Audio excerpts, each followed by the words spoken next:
Assalamualaikum. Para pendengar yang berani menelusuri lorong-lorong gelap dunia lain, selamat datang di gelombang kami. Tempat kisah-kisah horor menunggu untuk diceritakan. Di balik gang-gang sepi, rumah-rumah tua, dan sudut kota yang terlupakan, ada cerita yang nyata, namun terdengar seperti mimpi buruk.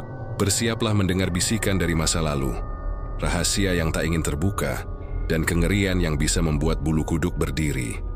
Duduklah, tenang, dan dengarkan. Jika kalian berani. Nama dia asli pria itu adalah Alif Suryana, seorang lelaki paruh baya asal Jawa Tengah. Ia dikenal di kampungnya sebagai orang yang rajin, tekun beribadah, dan berwawasan luas tentang agama. Karena itulah, orang-orang memanggilnya dengan sebutan Haji Alif setelah ia menunaikan ibadah haji beberapa tahun lalu. Namun di balik penampilannya yang santun, sebenarnya ia menyimpan ambisi besar. Ingin menjadi orang kaya yang dihormati. Sejak muda, Haji Alif tak pernah puas dengan hidup sederhana. Ia selalu merasa bahwa usaha kecilnya di kampung, berdagang sate ayam di pinggir jalan, hanyalah langkah sementara. Julius Koles lebih besar, lebih megah, dan lebih cepat berhasil. Ketika mendengar cerita tentang Bali yang ramai turis, kuliner yang mendunia, dan peluang usaha yang besar, ia memutuskan untuk merantau ke sana. Istrinya sempat menolak, tapi Haji Alif terlalu keras kepala. Kalau aku bertahan di kampung, aku cuman akan jadi pedagang sate seumur hidup. Ku harus merantau, harus membuka usaha di Bali. Di sana ada rezeki besar menunggu, ucapnya dengan suara penuh keyakinan. Dengan tabungan hasil bertahun-tahun berdagang, ia memberanikan diri meninggalkan kampung halaman. Ia membawa serta seorang anak buah yang sudah lama membantunya, dan menyewa sebuah bangunan sederhana di pinggiran Denpasar. Disitulah ia mendirikan warung makan dengan menu utama babi guling, makanan khas Bali yang terkenal di kalangan wisatawan maupun penduduk lokal. Tentu saja, ada kejanggalan di sini. Seorang lelaki Jawa yang agamis bahkan sudah bergelar haji, justru memilih membuka warung babi guling. Banyak yang terheran-heran, bahkan beberapa kerabatnya di kampung menggunjingkan. Namun bagi Haji Alif tidak ada masalah. Baginya yang penting adalah uang. Bisnis itu bisnis. Soal halal haram itu urusan nanti. Yang penting dagangan laku dulu, pikirnya dalam hati. Warung itu awalnya tampak menjanjikan. Ia menghiasnya dengan ornamen sederhana. Memasang papan nama besar bertuliskan, Babi Guling Haji Alif, asli Bali, rasa juara. Setiap pagi dia membeli babi dari pemasok lokal, mempekerjakan 2 karyawan tambahan, dan berusaha meniru resep-resep terkenal yang ia pelajari secara cepat. Namun kenyataan tak semanis bayangannya. Hari-hari pertama, warungnya sepi. Jurinya silih mata pelanggan yang datang. Itu pun kebanyakan orang asing yang penasaran. Warga lokal lebih memilih warung babi guling lama yang sudah puluhan tahun berdiri. Rasanya lebih otentik, harganya lebih terjangkau. Dan pemiliknya sudah dikenal luas. Bulan pertama, ia hanya balik modal. Bulan kedua ia malah merugi. Babi yang dibeli tidak habis terjual. Banyak daging yang basi dan harus dibuang. Para karyawan mulai mengeluh karena gaji telat dibayar. Warungnya mulai disebut-sebut warga sekitar sebagai warung babi guling orang Jawa, dengan nada merendahkan. Setiap malam setelah menutup warung, Haji Alif duduk termenung di kursi kayu. Matanya memandang kosong ke arah tungku panggangan yang sudah padam.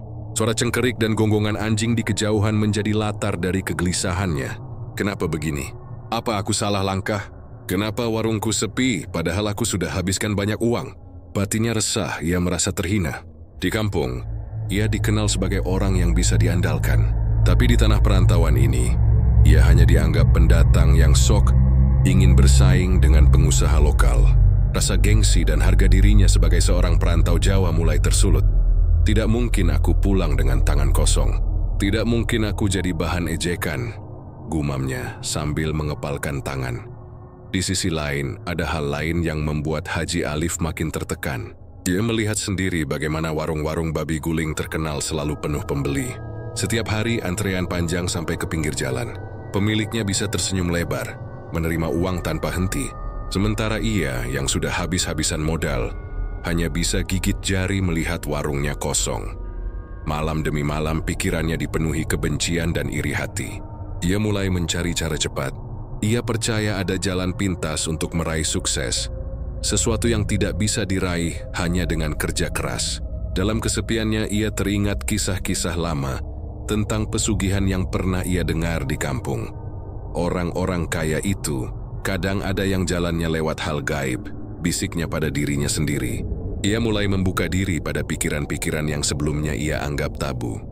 Suatu malam, ketika sedang duduk di warungnya yang lengang, seorang pria tua mendekat. Wajahnya keriput, rambutnya panjang beruban, dan matanya tajam menatap ke arah Haji Alif.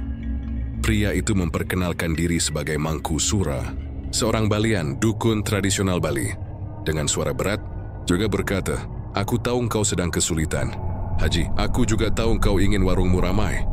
Haji Alif terkejut, namun juga penasaran. Bagaimana mungkin orang asing ini bisa tahu isi hatinya? Mangku Sura tersenyum tipis. Bali punya banyak rahasia. Jika kau ingin rezeki lancar, ada jalan yang bisa kau tempuh. Tapi jalannya bukan jalan biasa. Kata-kata itu membuat bulu kuduk Haji Alif meremang. Jun tahu maksud Mangku Sura bukan sekadar saran bisnis. Ada sesuatu yang lebih gelap di balik ucapannya. Dan meski hatinya ragu, ada dorongan kuat dalam dirinya yang berbisik, "Inilah jalan keluar." Malam itu, percakapan singkat dengan Mangku Sura menjadi titik awal perjalanan gelap yang kelak menyeret Haji Alif dalam jerat pesugihan. Hari-hari di Bali berjalan semakin berat bagi Pak Haji Alif. Sejak pertemuannya dengan Mangku Sura, pikirannya kacau. Ia ingin percaya bahwa masih ada jalan normal untuk membuat warungnya ramai. Tetapi setiap kali menatap kursi-kursi kosong di warung, hatinya makin diliputi rasa putus asa. Pagi itu, dia bangun lebih awal, berharap semangat baru bisa mengubah keadaan. Ia membeli babi dari pasar, lebih besar daripada biasanya. Dengan harapan daging yang lebih segar bisa menarik pembeli, dua karyawannya, Raka dan Jono, sudah menyiapkan tungku dan bumbu. Bau rempah mulai menyeruak, aroma panggangan perlahan memenuhi udara. Tapi meski aroma itu begitu menggoda, tetap saja hanya beberapa pembeli datang. Seorang turis asing sempat mampir, mengambil beberapa potong daging, lalu pergi tanpa banyak bicara. Sementara warga lokal yang lewat hanya melirik sebentar, lalu memilih berjalan terus. "Pak, kenapa ya warung kita sepi terus? Padahal resepnya udah lumayan enak," tanya Raka, karyawan asal Bali yang usianya baru 20-an. Pak Haji Alif hanya terdiam. Ia menatap daging babi guling yang berputar di atas api. Matanya kosong. "Mungkin orang-orang di sini belum kenal kita," jawabnya singkat. Meski dalam hati ia merasa jawaban itu terlalu dangkal. Jono, karyawan asal Jawa yang ikut bersamanya dari kampung, menimpali, "Iya, Haji, tapi kalau begini terus kita bisa bangkrut. Modal udah banyak keluar, apalagi harga babi di sini mahal." Setiap perkataan karyawannya bagai pisau yang menusuk dada. Ia tahu mereka tidak salah. Ia tahu modalnya hampir habis, tapi gengsinya menahan lidahnya. Ia tidak ingin terlihat lemah di depan anak buahnya. Hari semakin siang. Sementara warung-warung lain di seberang jalan penuh dengan pengunjung, warungnya tetap lengang. Suara riuh tawa, derap langkah orang-orang antre, dan denting piring terdengar dari jauh seolah mengejeknya. Bahkan ia bisa melihat salah satu warung pesaingnya yang pemiliknya dikenal ramah dan murah senyum, penuh sesak hingga pembeli rela menunggu di luar. Ketika sore menjelang, babi guling di warung Haji Alif masih tersisa lebih dari setengah. Aroma daging yang mulai dingin justru membuatnya semakin muak. Jorit terpaksa menyuruh Raka membungkus sisa daging untuk dibuang. "Sayang sekali, Pak," kata Raka dengan nada kecewa. "Kalau begini terus, rugi kita makin banyak." Malamnya, setelah menutup warung, Haji Alif duduk sendirian di kursi panjang. Ia menyalakan sebatang rokok, menatap ke langit malam. Asap rokok membumbung, bercampur dengan desah napas beratnya. Kenapa bisa begini? Gumamnya lirih. Kenapa aku kalah sama orang-orang itu? Apa salahku? Aku juga kerja keras, aku juga jual dengan harga pantas. Tapi kenapa mereka ramai, aku sepi? Bayangan wajah-wajah orang kampungnya muncul dalam pikirannya. Ia membayangkan ejekan mereka jika ia pulang dalam keadaan gagal. "Ah, Haji Alif cuma bisa gaya. Usaha di kampung aja nggak besar, ke Bali malah bangkrut." Kata-kata itu berputar-putar di kepalanya, seolah benar-benar terucap di telinganya. Kemarahan bercampur dengan rasa malu. Ia memukul meja kayu di depannya hingga gelas kosong berguncang. "Tidak, aku tidak boleh gagal. Ku harus buktikan aku bisa." Namun semakin keras ia berusaha, semakin jelas kekalahannya. Kimno sudah mencoba menurunkan harga, memperbaiki bumbu, bahkan mengiklankan warungnya ke beberapa turis lewat selebaran. Hasilnya tetap nihil. Beberapa hari kemudian masalah semakin parah. Raka mulai bicara soal gaji yang telat. Jono mengeluh soal utang bahan baku yang belum dibayar. Bahkan pemilik bangunan warung mulai menagih uang sewa bulan berikutnya. Suasana warung pun menjadi muram. Tidak ada tawa, tidak ada semangat. Setiap karyawan bekerja seolah tanpa jiwa, hanya sekadar mengisi waktu.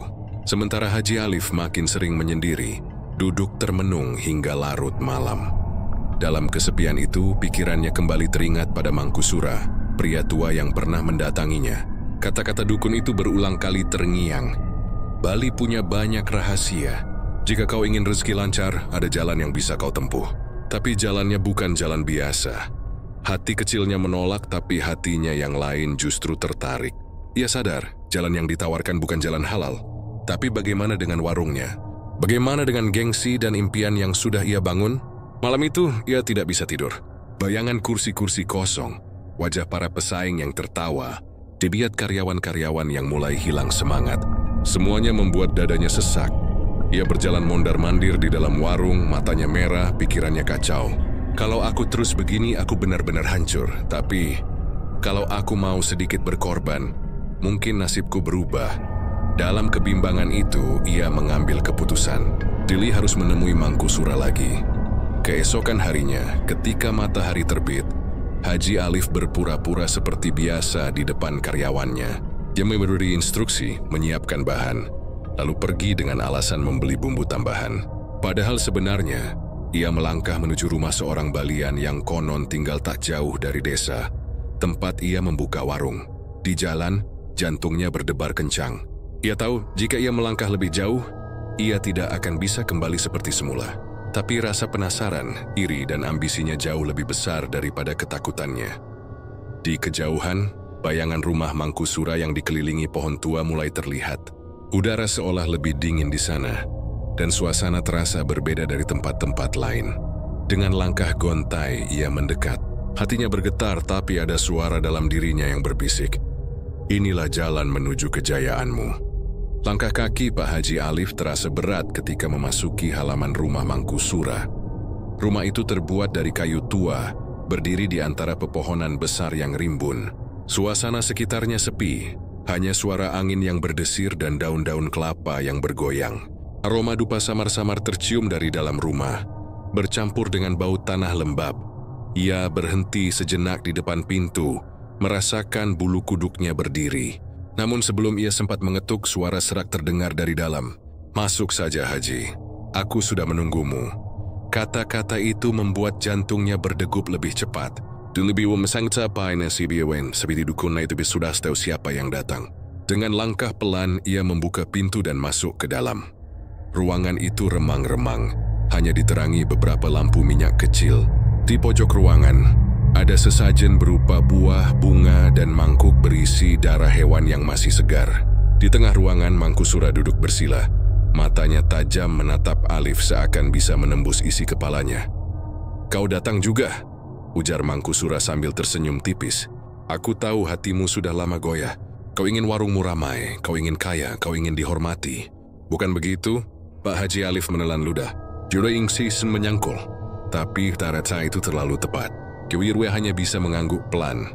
Mangku Sura tertawa kecil, suaranya berat seperti bergema. "Jangan takut. Banyak orang datang padaku dengan keinginan yang sama.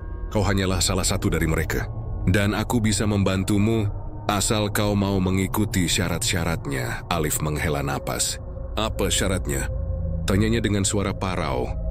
Dukun itu menyalakan dupa, asapnya mengepul perlahan ke udara. "Kau harus mengadakan ritual pesugihan dengan babi guling sebagai medianya. Babi itu akan menjadi penghubung antara dunia ini dengan dunia roh. Tapi ingat, roh tidak akan bekerja tanpa tumbal. Satu nyawa manusia harus dikorbankan. Dan bukan sembarang manusia. Dia harus seorang yang taat dengan usahamu." Alif terdiam. Kata-kata itu menghantam batinnya. Nyawa manusia? Yonop memang ambisius, tapi pikirannya belum pernah sampai sejauh itu. Yoya menunduk, meremas jari-jarinya sendiri. Melihat keraguannya, Mangku Sura mendekat. "Sugaji, dengarkan aku baik-baik. Kau sudah mengorbankan banyak uang, banyak waktu. Kalau terus begini, warungmu akan bangkrut. Dan kau akan pulang ke Jawa dengan kepala tertunduk. Kau siap menanggung malu itu?" Alif menahan napas. Ia membayangkan wajah orang-orang kampungnya. Gunjingan mereka, ejekan mereka. "Tidak," gumamnya lirih. "Kalau begitu, kau tahu apa yang harus kau lakukan?" Ujar Mangku Sura dingin. Alif masih ragu. "Bagaimana kalau orang-orang tahu? Bagaimana kalau aku ketahuan?" Dukun itu tertawa keras. "Bodoh sekali kalau kau pikir begitu. Ritual ini bukan hal baru di Bali. Banyak warung besar yang kau lihat ramai itu. Bukan hanya karena masakan enak. Demi sulang-selain di baliknya. Kau kira mereka bisa sukses begitu cepat tanpa apa-apa? Tidak, Haji. Mereka juga menjalani jalan ini. Hanya saja mereka tidak pernah mengakuinya." Kalimat itu menusuk telinga Alif.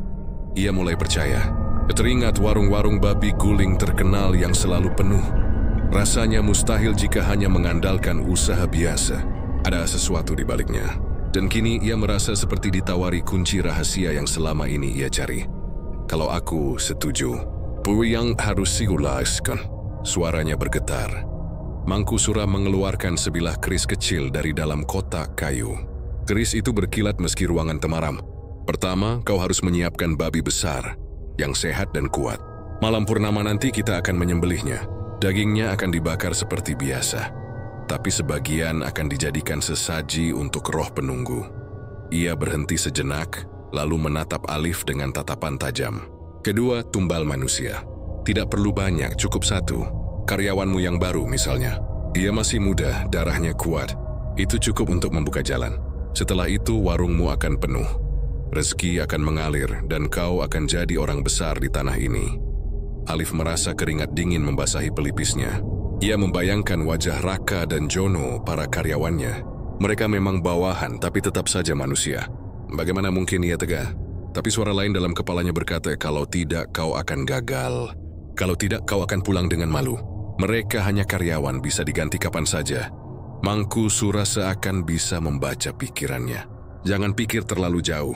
Korban pertama hanya pembuka jalan. Setelah itu, kau tidak perlu lagi merasa bersalah.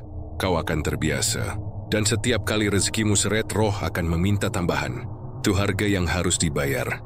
Alif menghela napas panjang. Ia merasa seperti sedang berdiri di tepi jurang. Sekali melangkah, tidak ada jalan kembali. "Aku butuh waktu," katanya dengan suara lemah. Mangku Sura mengangguk. "Ambil waktu yang kau butuhkan. Tapi ingat, semakin lama kau ragu, semakin cepat warungmu hancur. Dan ketika kau kembali padaku, aku harap hatimu sudah mantap. Jangan datang dengan keraguan, karena roh tidak suka manusia yang bimbang." Alif meninggalkan rumah itu dengan langkah gontai. Malam semakin pekat, udara dingin menusuk tulang. Kata-kata dukun itu terus berputar di kepalanya. Tumbal manusia, ritual babi guling, rezeki besar. Di perjalanan pulang, ia melihat warung pesaingnya yang penuh sesak dengan pembeli. Tawa riang, suara piring dan aroma daging babi panggang begitu menusuk hatinya. Ia menunduk, menggenggam tangannya erat-erat. Dalam hatinya, ada bisikan yang semakin jelas. Lebih baik satu nyawa hilang daripada semua usahamu hancur. Dan malam itu, untuk pertama kalinya Haji Alif benar-benar mempertimbangkan untuk menyerahkan nyawa orang lain demi ambisinya. Malam purnama akhirnya tiba. Langit Bali malam itu terang benderang. Bulan bulat menggantung tinggi, memantulkan cahaya pucat ke tanah yang seolah ikut bergetar. Pak Haji Alif berdiri di depan warungnya dengan perasaan campur aduk, antara takut, cemas, dan penuh harap. Keputusannya sudah bulat. Dia tak mau lagi jadi pecundang, tak mau dipermalukan oleh nasib. Sejak beberapa hari sebelumnya, ia sudah menyiapkan semua yang diminta Mangku Sura. Seekor babi besar dibeli dengan harga mahal, jadi pelihara khusus dan dijauhkan dari pandangan para karyawan. Raka dan Jono diberitahu bahwa babi itu pesanan khusus dari pelanggan, sehingga tidak menimbulkan curiga. Malam itu, sesuai arahan, ia menunggu hingga semua orang pulang. Warung ditutup lebih awal dengan alasan lelah, padahal sebenarnya ia sudah membuat janji dengan Mangku Sura. Ketika jarum jam menunjuk tengah malam, dukun itu datang, mengenakan pakaian serba hitam, membawa sedipanir bunga serta keris kecil yang sebelumnya sudah ia tunjukkan. "Apakah kau sudah siap?" tanya Mangku Sura dengan suara dalam. Haji Alif mengangguk pelan. Meski wajahnya tegang, matanya menyala penuh ambisi. Aku sudah siap.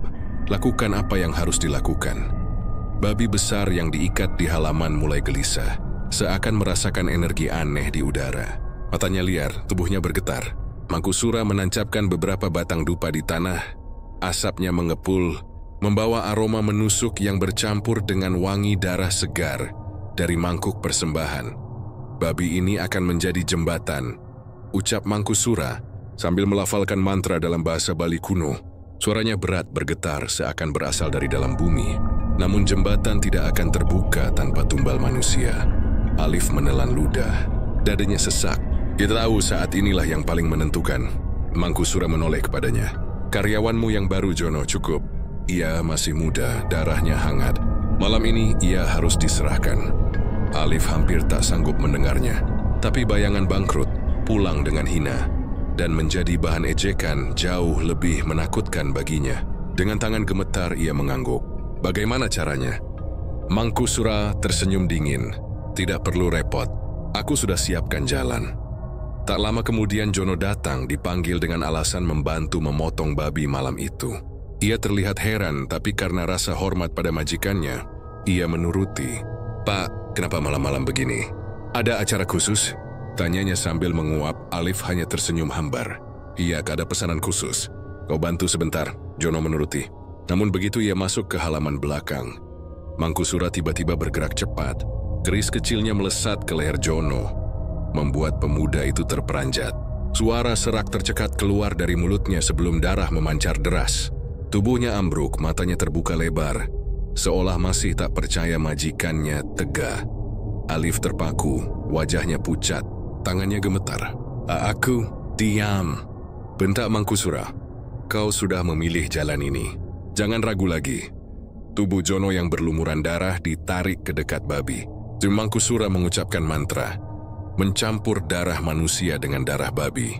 Api dari tungku dinyalakan, membara dengan cepat seolah dipacu oleh sesuatu yang tak terlihat. Babi itu disembelih dengan cara aneh, bukan seperti penyembelihan biasa. Dagingnya dibakar sebagian, tapi sisanya dibiarkan mentah untuk sesaji. Mangkusura menaruh potongan tubuh Jono di antara sesajen. Darahnya diteteskan ke bara api. Asap mengepul pekat, berputar-putar, lalu membentuk bayangan hitam raksasa di udara.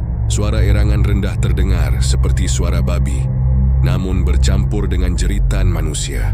Haji Alif merasakan tubuhnya merinding hebat, tapi juga ada perasaan ganjil. Seolah ada sesuatu yang baru saja menyatu dengannya. Mulai malam ini, roh babi akan bersemayam di warungmu, ucap Mangkusura. Setiap babi yang kau gulingkan akan memiliki rasa yang membuat orang ketagihan. Pembelimu tidak akan berhenti datang. Tapi ingat, jika suatu saat rezekimu serit, roh ini akan meminta tumbal lagi. Kau harus siap.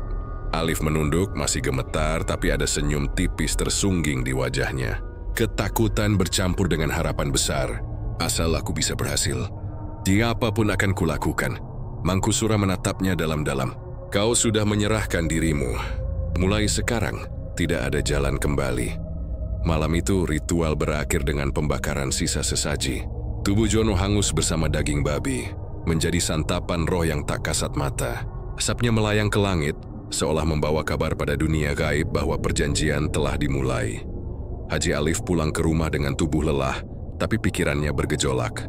Dia baru saja mengorbankan seseorang yang percaya padanya. Dia tahu dosanya besar, tapi dalam hatinya ada suara lain yang lebih kuat. Ini harga yang harus kau bayar untuk jadi besar. Jangan menyesal. Keesokan paginya, warung dibuka seperti biasa. Raka yang tidak tahu apa-apa hanya heran karena Jono tak muncul. Pak, Jono kemana ya? Katanya tadi malam bantu bapak. Alif berbohong dengan wajah tenang. Dia bilang mau pulang kampung sebentar. Ada urusan keluarga. Raka mengangguk meski terlihat ragu. Dia tak berani bertanya lebih jauh. Siang itu, untuk pertama kalinya, warung babi guling Haji Alif penuh. Orang-orang berdatangan tanpa henti. Bahkan ada yang antre di luar. Rasa babi gulingnya tiba-tiba berbeda. Gurih, lembut, dan membuat orang ingin menambah lagi. Bunyi pembeli memuji. Ini paling enak yang pernah saya makan. Alif tersenyum puas di balik meja kasir. Matanya berbinar. Dalam hatinya, ia tahu Semua ini bukan karena bumbunya, bukan karena kerja kerasnya, melainkan karena darah Jono yang menjadi tumbal. Tapi ia menepis rasa bersalah itu dengan satu pikiran, yang penting usahaku berhasil. Malamnya ketika menghitung uang hasil penjualan, tangannya bergetar. Tumpukan uang begitu banyak, melebihi apa yang pernah ia dapatkan sebelumnya. Cuma nutup mata membiarkan senyum lebar muncul di wajahnya. Namun di kejauhan, dalam bayangan Tungku yang mulai padam, ia seakan melihat sosok Jono. Tubuhnya gosong, matanya melotot, menatap tajam seolah ingin berkata, "Kau akan menyesal, Haji." Alif terperanjat hampir menjatuhkan uang dari tangannya. Dia menoleh cepat tapi bayangan itu sudah lenyap. Ia menghela napas panjang. Hanya ilusi, gumamnya. Hanya bayangan. Tapi jauh di dalam hatinya, ia tahu malam itu hanyalah awal dari perjalanan panjang yang penuh darah dan teror. Malam itu hujan turun deras di desa Kesiman, tempat warung babi guling milik Pak Haji Alif berdiri. Langit hitam pekat, hanya sesekali diterangi kilatan petir yang menyalak seperti naga marah. Angin membawa aroma basah dedaunan bercampur bau daging panggang dari warung yang baru saja ditutup. Di dapur belakang, seorang karyawan baru bernama Wahyu sedang membereskan peralatan. Anak muda itu berasal dari Tulungagung, Jawa Timur, baru 2 minggu ikut bekerja. Tubuhnya masih kurus, wajahnya lugu, dan sering terlihat canggung ketika mengerjakan tugas. Namun ia dikenal rajin dan sopan, selalu menyapa Pak Haji dengan hormat, meski sering mendapat omelan karena lamban. Malam itu, hanya Wahyu yang diminta tinggal lebih lama. Karyawan lain sudah lebih dulu pulang. Pak Haji Alif beralasan, ada daging babi sisa yang harus diolah malam itu juga. Biar besok pagi tinggal masak, nggak usah repot lagi, katanya sambil menepuk bahu Wahyu. Anak muda itu menurut saja, meski wajahnya tampak lelah. Wahyu sedang mengangkat sebuah tusukan besi besar ketika lampu di dapur berkelip. Suara angin merayap masuk melalui celah-celah dinding bambu. Api di Tungku yang biasanya padam setelah warung ditutup tiba-tiba menyala lagi. Seakan ada yang menyalakan dari dalam. Wahyu mengernyit bingung. "Pak Haji, ini apinya kok nyala lagi?" Panggilnya, keus tidak ada jawaban. Hanya suara hujan menimpa atap seng dan gelegar petir yang menggema. Wahyu menunduk ke arah Tungku. Lidah-lidah api menjilat-jilat keluar. Lebih besar daripada biasanya, bahkan tanpa ada kayu bakar tambahan. Bau menyengat menusuk hidungnya, bukan aroma daging, melainkan bau amis bercampur seperti rambut terbakar. Dia terbatuh, lalu melangkah mundur. Tiba-tiba dari arah pintu dapur terdengar suara langkah berat. Crack, crack. Seperti kaki hewan berkuku menghantam lantai basah. Wahyu menoleh. Dalam cahaya remang, ia melihat bayangan besar hitam. Tubuhnya menyerupai babi, tapi matanya merah menyala, menatap lurus ke arahnya. Ya Allah, Wahyu gemetar. Ia berusaha melangkah mundur, tetapi kakinya terasa berat, seperti menempel di lantai. Nafasnya tersengal. Bayangan itu makin lama makin dekat, disertai suara dengusan kasar. Wahyu, sebuah suara berat memanggil, seperti dari dalam perut makhluk itu.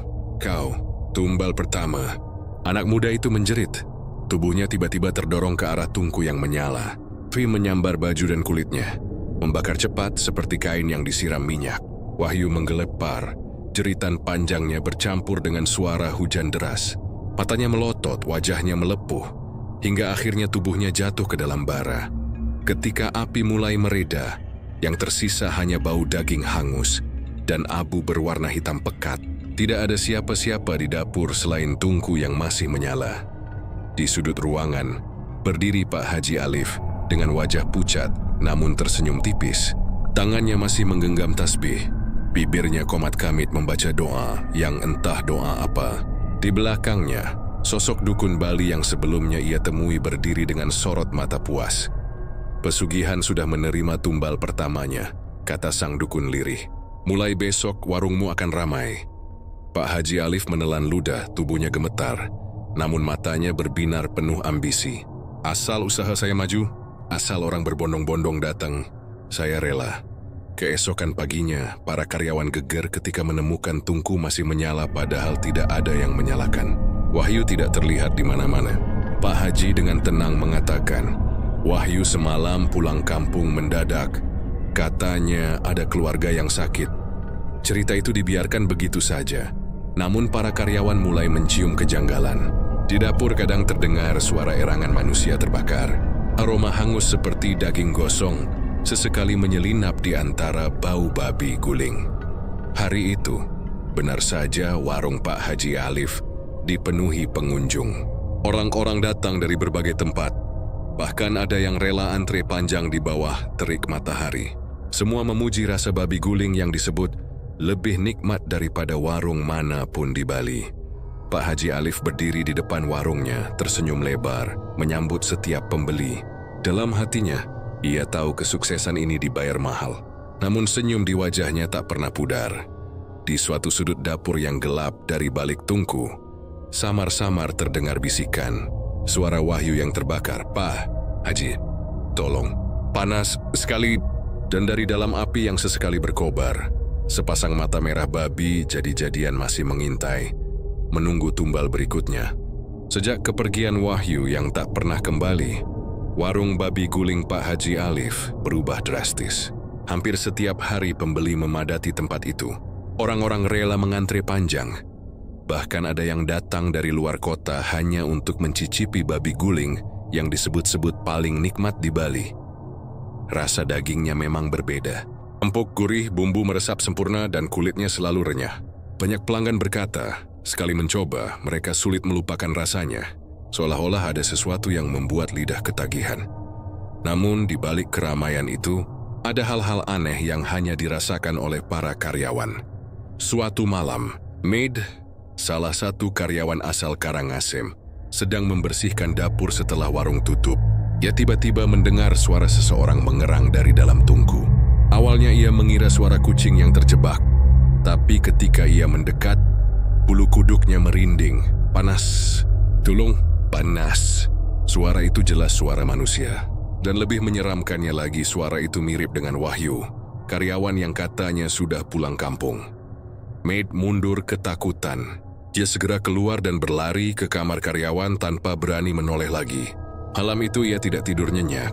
Keesokan paginya, saat warung mulai ramai, hal aneh kembali terjadi.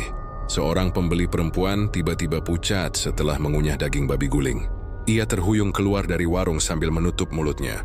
Ketika ditanya, ia hanya berbisik, Aku lihat potongan telinga manusia di piringku." Orang-orang menganggap wanita itu berhalusinasi. Namun kejadian itu membuat beberapa karyawan semakin gelisah. Tidak hanya itu, kadang ketika sedang sibuk memasak, mereka melihat sosok bayangan hitam besar menyerupai babi berlari cepat di sudut dapur. Tubuhnya gosong, matanya merah, dan selalu meninggalkan bau amis bercampur bau daging terbakar. Jika mereka mencoba mengikuti, bayangan itu menghilang begitu saja. Sementara itu, pelanggan semakin hari semakin bertambah. Bahkan beberapa di antaranya mengaku sering bermimpi aneh setelah makan di sana. Mereka bermimpi didatangi seekor babi hitam raksasa yang memaksa mereka untuk kembali lagi ke warung. Beberapa pelanggan mengaku tidak bisa mengendalikan diri. Setiap hari ingin makan babi guling Pak Haji Alif, meski kantong mereka terkuras habis. Para karyawan semakin tertekan. Malam hari suara-suara ganjil sering terdengar dari dapur. Jeritan manusia, tangisan, dan kadang suara tawa berat menyerupai suara hewan. Kadang pula mereka mencium aroma darah segar, padahal tidak ada daging yang sedang dipotong. "Pak Haji, ini warung." "Ada yang aneh," kata Wayan, karyawan senior suatu malam setelah tutup. "Saya dan yang lain sering dengar suara-suara. Bahkan ada pelanggan yang lihat hal aneh di piringnya." "Ini tidak wajar, Pak." Pak Haji Alif menatapnya tajam. "Kamu jangan banyak omong. Rezeki jangan ditolak. Kalau tidak tahan kerja di sini, silakan pergi." Nada suaranya dingin, tidak seperti biasanya. Wayan terdiam, wajahnya pucat. Ia tahu bahwa ada sesuatu yang disembunyikan Pak Haji, tapi ia tak berani melawan. Hari-hari berikutnya, kejanggalan semakin menjadi. Pernah suatu malam listrik di dapur mati mendadak. Dalam kegelapan, para karyawan melihat kilatan cahaya api dari tungku. Di dalamnya tampak sosok Wahyu sedang terbakar. Kulitnya melepuh, mulutnya terus berteriak tanpa suara. Seorang karyawan perempuan pingsan seketika melihat pemandangan itu. Ketika listrik kembali menyala, tungku tampak biasa saja. Hanya api kecil yang menyala untuk memanggang daging. Namun bau daging manusia yang hangus masih melekat di udara. Beberapa karyawan mulai memilih berhenti. Mereka tidak kuat menanggung tekanan batin. Namun anehnya, setiap kali ada yang ingin keluar, mereka selalu mengalami kecelakaan mendadak. Ada yang jatuh dari motor, ada yang tersambar mobil, bahkan ada yang ditemukan tewas dengan tubuh gosong seperti terbakar. Hal itu membuat karyawan lain tidak berani lagi berpikir untuk pergi. Di tengah semua kejanggalan itu, Pak Haji Alif justru semakin tenang. Ia bahkan sering tersenyum puas melihat antrean panjang di depan warung. Di matanya, semua penderitaan karyawannya tidak ada artinya dibandingkan keuntungan besar yang ia dapatkan setiap hari. Namun malam demi malam, suara-suara di dapur semakin jelas. Sosok bayangan babi hitam gosong semakin sering muncul. Bahkan kadang terlihat melintas di antara para pelanggan tanpa mereka sadari. Bau amis darah bercampur aroma daging guling menjadi semakin pekat, hingga membuat beberapa orang muntah meski setelah itu kembali makan lagi. Di hati kecilnya, sebagian karyawan mulai sadar. Warung ini tidak lagi dijalankan dengan cara biasa. Ada sesuatu yang mengerikan mengikat mereka di dalamnya. Dan mereka tahu, cepat atau lambat, akan ada tumbal baru yang dituntut. Pak Haji Alif hanya menunggu saat itu tiba. Setelah kematian Wahyu yang misterius, warung babi guling Pak Haji Alif terus diselimuti kejanggalan. Namun satu hal yang pasti, omset warung itu semakin besar. Dari hasil penjualan setiap harinya, Pak Haji bisa membeli mobil baru, memperluas warung, bahkan mengontrak rumah besar di Denpasar. Ia mulai hidup mewah, memakai emas di tangan, pakaian serba mahal, dan membangun citra sebagai pengusaha sukses. Namun di balik semua itu, ia tahu ada harga yang harus dibayar. Pesugihan tidak pernah berhenti menuntut. Setiap kali pembeli berkurang, setiap kali kursi warung tidak penuh, suara-suara gaib kembali datang menagih. Malam itu Pak Haji kembali dipanggil oleh dukun Bali yang menjadi perantara. Mereka bertemu di pura kecil yang sudah lama ditinggalkan. Di tengah pepohonan rimbun, bau dupa bercampur darah hewan kurban memenuhi udara. Wahyu hanyalah awal, kata sang dukun dengan suara berat. Babi guling pesugihan tidak bisa kenyang hanya dengan satu jiwa. Selama kau ingin warungmu ramai, harus ada tumbal bergilir. Karyawamu adalah persembahan terbaik. Pak Haji Alif menelan ludah. Dalam hatinya ada sedikit rasa ngeri, namun hasrat keserakahannya lebih besar. Ia mengangguk, menundukkan kepala, lalu menyatakan kesanggupan. Dan sejak malam itu, satu demi satu karyawannya mulai menemui kematian yang mengenaskan.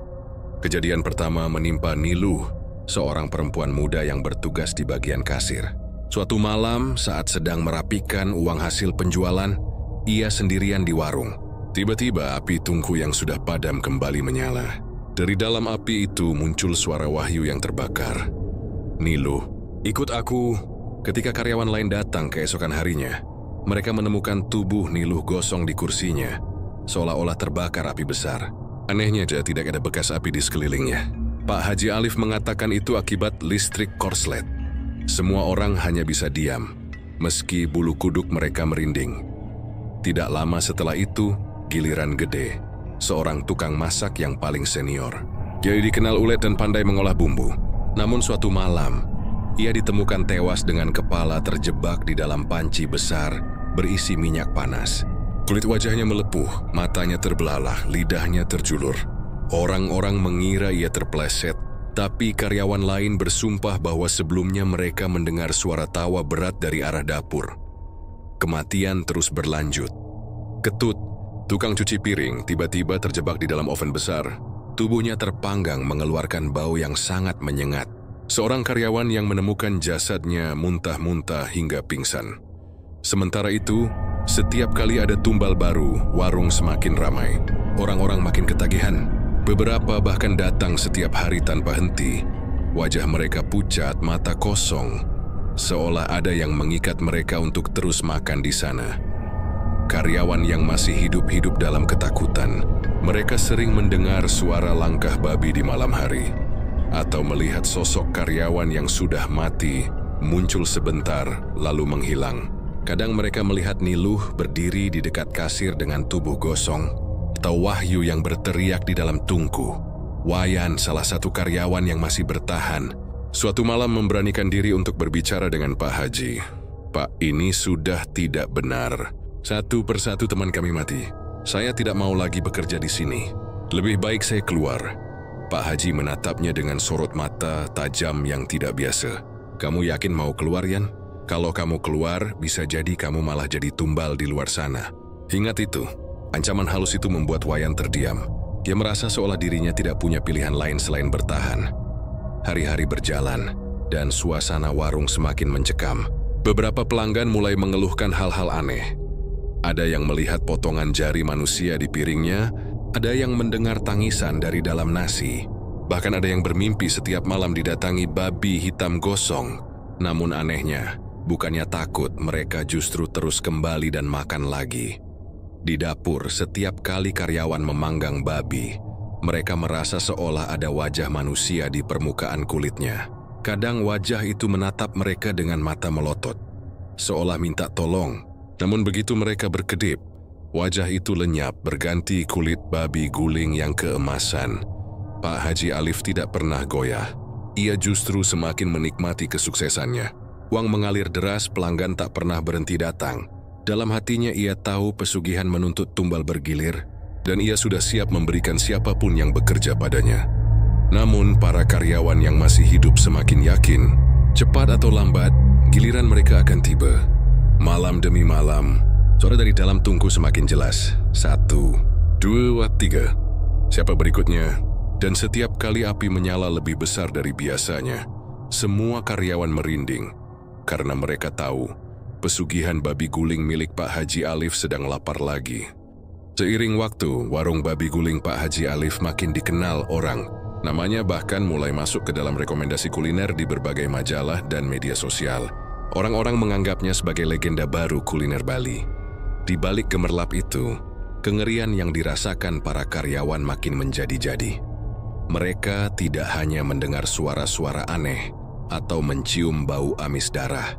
Kali ini arwah para karyawan yang sudah menjadi tumbal mulai benar-benar menampakkan diri, menebar teror di setiap sudut warung. Malam pertama, teror besar itu datang ketika hujan deras mengguyur. Warung sudah ditutup, hanya tersisa 3 karyawan yang sedang membereskan meja. Tiba-tiba dari arah kasir terdengar suara logam berjatuhan. Ketika mereka menoleh, sosok Niluh terlihat duduk di kursinya. Tubuhnya gosong, wajahnya meleleh, mata berwarna putih kosong. Tangan arwah itu meraih laci kasir, menarik uang sambil berbisik lirih. "Uang ini, darahku, kembalikan." Ketiga karyawan itu berteriak dan kabur ke dapur. Namun di dapur pun mereka tidak menemukan rasa aman. Dari dalam tungku, asap hitam mengepul, lalu membentuk wajah Wahyu. Wajah itu melepuh, dagingnya meleleh, bibirnya robek, namun mulutnya terus bergerak memanggil. "Kenapa? Kalian diam saja? Ku terbakar, sakit, tolong aku." Salah satu karyawan pingsan seketika, yang lainnya hanya bisa bersujud, menangis, dan membaca doa dengan suara terbata. Namun doa itu seakan tak berguna, karena suara-suara jeritan malah semakin keras memenuhi ruangan. Sejak malam itu, teror tidak berhenti. Beberapa pelanggan mulai merasakannya juga. Pernah ada seorang turis asing yang datang bersama temannya. Saat ia menyantap daging babi guling, tiba-tiba ia muntah darah di meja. Temannya panik, sementara si turis dengan mata terbelalak menunjuk ke piringnya dan berteriak dalam bahasa Inggris, "This is not pork, it's human flesh." Orang-orang menertawakannya mengira ia mabuk. Namun karyawan yang mengangkat piring itu pucat basi, karena di permukaan daging babi guling tampak jelas seperti telapak tangan manusia dengan jari-jari yang hangus. Ketika ia berkedip, daging itu kembali normal. Teror semakin merasuk ke dalam mimpi para pelanggan. Banyak yang mengaku setiap malam setelah makan di warung Pak Haji, mereka bermimpi didatangi sosok karyawan yang sudah mati. Wahyu muncul dengan tubuh gosong, gede dengan wajah melepuh, ketut dengan tubuh terpanggang. Mereka semua hanya mengulang kata-kata yang sama. "Jangan makan di sana, jangan makan di sana. Kami dikorbankan." Namun anehnya mereka tetap kembali. Seperti ada magnet gaib yang memaksa mereka untuk datang lagi dan lagi. Para karyawan yang masih bertahan hidup bagai di neraka. Mereka bekerja dengan rasa takut setiap hari. Ketika menuang nasi, kadang terlihat bercampur darah. Saat memotong daging, terdengar suara manusia mengerang dari dalam pisau. Bahkan ada yang melihat tangan manusia keluar sebentar dari dalam perut babi panggang, meraih udara seolah minta tolong, lalu lenyap. Malam-malam mereka dipenuhi bisikan. Arwah-arwah itu berjalan di koridor, duduk di kursi kosong, atau menatap dari balik jendela. Wayan, yang sudah lama curiga sejak awal, sering bermimpi dirinya yang berikutnya masuk ke tungku. Dalam mimpinya, ia melihat Pak Haji sendiri yang mendorongnya ke dalam api, sambil tersenyum tenang. Sementara itu, Pak Haji Alif seolah kebal dari semua teror. Ia tidak pernah diganggu. Seakan arwah-arwah itu tidak berani menyentuhnya, bahkan saat karyawan lain ketakutan, ia duduk dengan tenang di kursi depan warung, menghitung uang dengan wajah puas. Tetapi sesuatu mulai berubah. Pada suatu malam, ketika Pak Haji hendak menutup pintu warung, dia melihat bayangan hitam besar melintas cepat.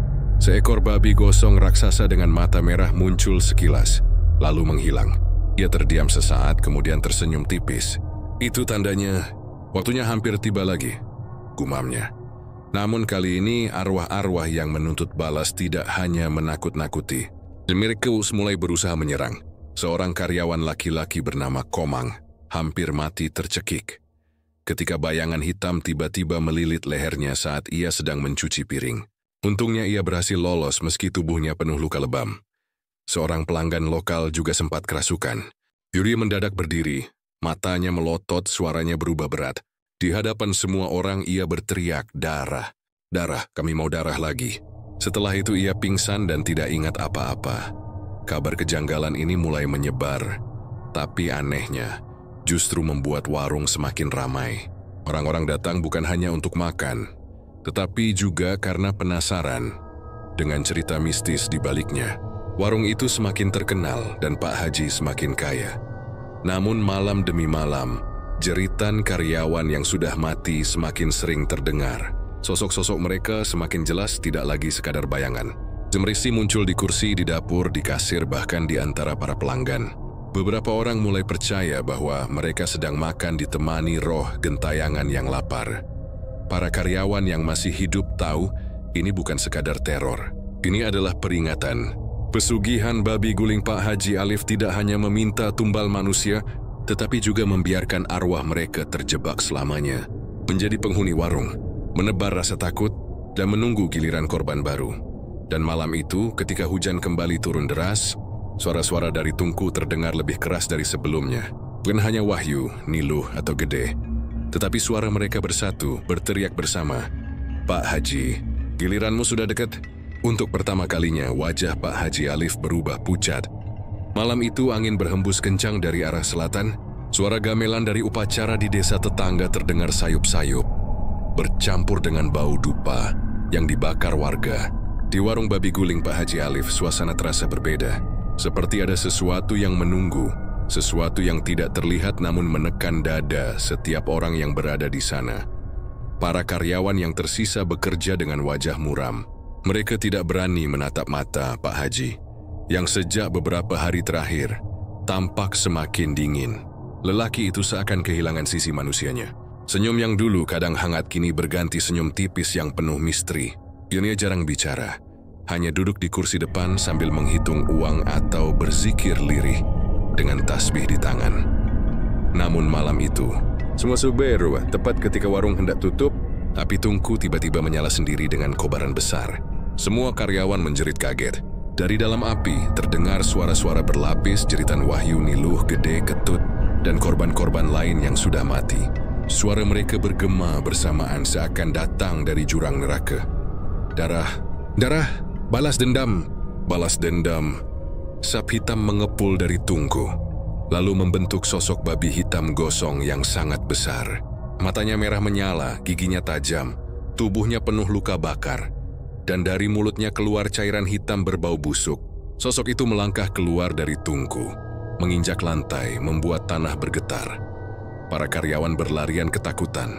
Beberapa jatuh tersungkur, beberapa pingsan. Namun yang paling jelas adalah teror yang menimpa Pak Haji Alif sendiri. Babi jadi-jadian itu menatapnya lurus, lalu menggeram. "Giliranmu sudah tiba, Alif. Kau yang harus jadi santapan malam ini." Pak Haji mundur, tubuhnya gemetar, namun ia mencoba melawan dengan bacaan doa. Bibirnya bergetar menyebut ayat-ayat, tetapi suara itu terdengar palsu, tidak keluar dari hati. Pesugihan sudah lama menutup jalan imannya. Doanya hanya terdengar sebagai bisikan kosong yang tidak mampu mengusir kegelapan. Arwah para karyawan yang terbakar mulai bermunculan di sekelilingnya. Wahyu muncul dengan tubuh hangus, matanya putih kosong. Niluh duduk di kasir dengan uang berceceran di pangkuannya, wajahnya hancur. Gede berdiri di dekat panci besar, wajahnya melepuh, lidahnya menjulur panjang. Ketut merangkak di lantai, tubuhnya terpanggang dengan kulit yang mengelupas. Mereka semua mendekat perlahan mengelilingi Pak Haji. "Kenapa engkau biarkan kami mati begitu saja?" bisik Wahyu. "Kenapa kau korbankan kami demi uangmu?" jerit Niluh. "Giliranmu sekarang," desis Gede. Pak Haji Alif berusaha kabur, tapi pintu warung terkunci rapat. Dia mencoba berlari ke arah jendela, namun tubuhnya seolah ditarik kembali oleh kekuatan tak kasat mata. Babi hitam itu melompat ke arahnya, mendorongnya ke arah tungku yang menyala. "Tidak, aku belum siap. Aku masih butuh waktu," teriak Pak Haji dengan panik. Namun tidak ada yang mendengarnya. Para arwah hanya tertawa getir. Suara tawa mereka bercampur dengan jeritan babi gosong. Tangan-tangan gaib menarik tubuh Pak Haji, membantingnya ke dalam api. Jeritan panjang menggema malam itu. Tubuh Pak Haji Alif terbakar hidup-hidup di dalam tungku. Kulitnya melepuh, matanya melotot, mulutnya berteriak meminta ampun. Namun tidak ada ampun. Api itu bukan api biasa, melainkan api pesugihan yang menelan tubuh dan jiwanya. Ketika api mulai mereda, yang tersisa hanyalah abu hitam dan aroma daging gosong. Di antara abu itu samar-samar terlihat bentuk tubuh babi guling. Namun dengan wajah Pak Haji yang masih tampak jelas terbakar di permukaannya. Karyawan yang masih hidup berlari keluar, menjerit histeris. Sebagian warga datang setelah mendengar kegaduhan. Namun ketika mereka masuk, warung itu sudah kosong. Tungku padam, meja-meja berantakan, dan di udara masih tercium bau daging hangus bercampur darah. Sejak malam itu, warung babi guling Pak Haji Alif ditutup. Tidak ada lagi yang berani masuk ke sana. Namun orang-orang sering mendengar suara aneh dari dalam bangunan terbengkalai itu. Suara babi menggeram, suara manusia menjerit, dan bau daging terbakar yang datang tiba-tiba. Beberapa orang yang nekat melewati warung itu di malam hari mengaku melihat sosok babi hitam gosong berkeliaran di sekitar dapur dengan mata merah menyala. Kadang pula terlihat bayangan seorang lelaki berpakaian putih, wajahnya terbakar, duduk menghitung uang dengan senyum dingin. Kutukan pesugihan itu tidak pernah benar-benar hilang. Arwah-arwah karyawan yang dijadikan tumbal terjebak selamanya. Menghantui warung, menebar rasa takut bagi siapa saja yang berani mendekat.